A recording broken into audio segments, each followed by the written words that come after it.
If you're going through a spiritual awakening and this is one of the first few videos to come into your view after you've decided to go on some kind of quest for knowledge to figure out what this life is all about, I want you to drop to the ground on your knees, make a praying position with your hands, and just thank your guides that this video came to you sooner than later.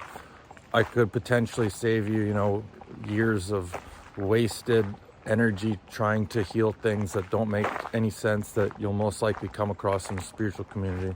If you're going through a spiritual awakening, one of the hard things about that is that you most likely already hated this life, and then you have a awakening to the point where you may start to realize that this place is even worse than you originally thought when you were pulling your hair out, and that can be extremely difficult to deal with.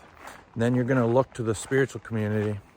You're going to see all these people with their crystal bracelets and their drums, and they're going to be singing for joy, and they're going to appear to be extremely happy.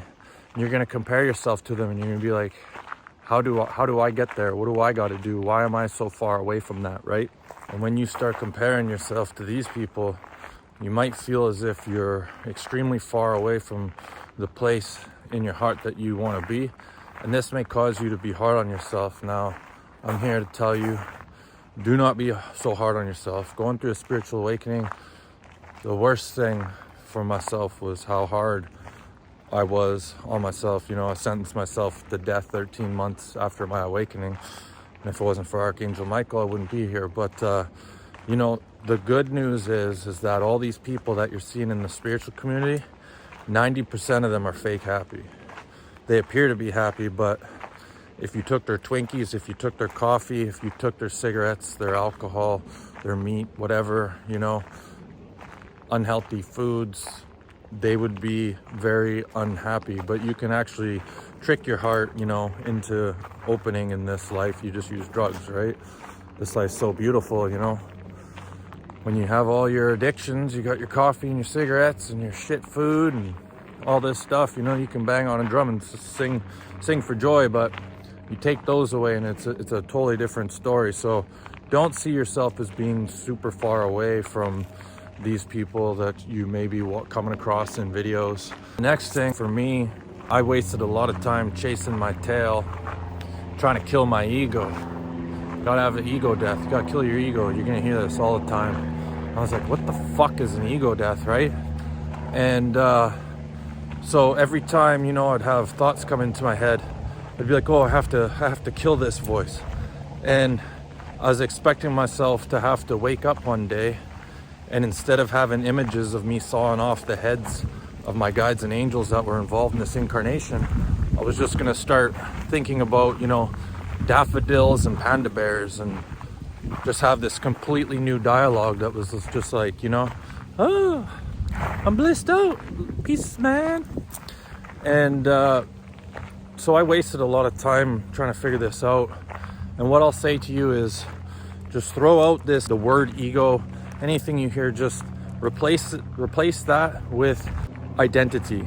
You will have an identity death. I've had 2 of those. It's not fun, where you have no idea who you are anymore. That's what happened to me when I quit drinking after 14 years of being a professional alcoholic, partying every weekend, blacking out.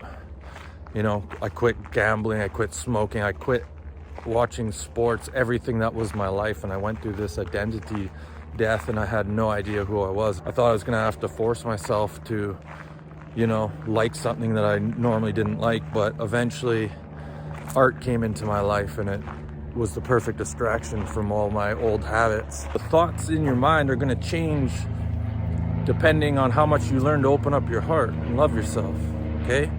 So don't try to have an ego death.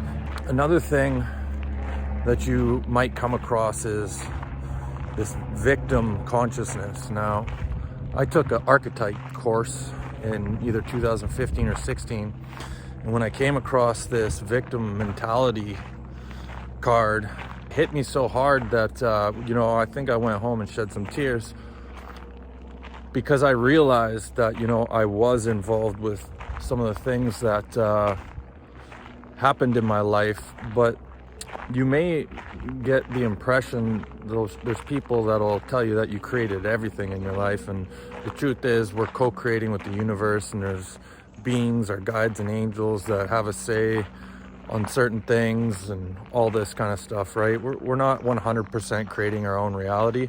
So if you just realize that, you know, you are God, and the energy you give off does have an impact on the things you're going to experience in this life, just be easy on yourself.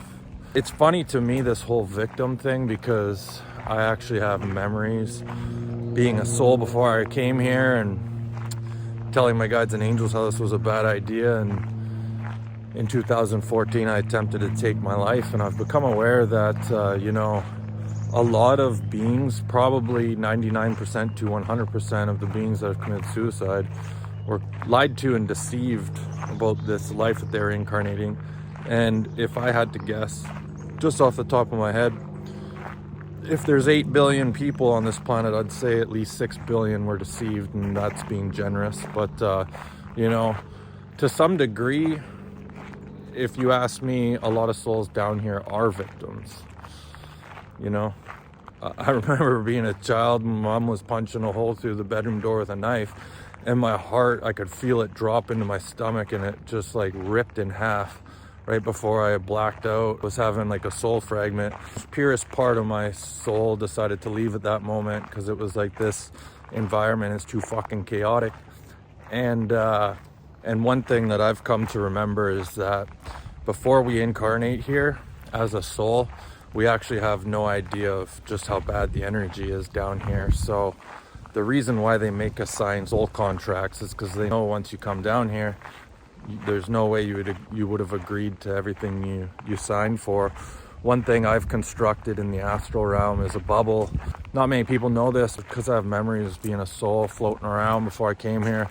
When you come to a universe, there's salesmen, and they're supposed to tell you everything about this place, and this is where your soul signs up to come here, right?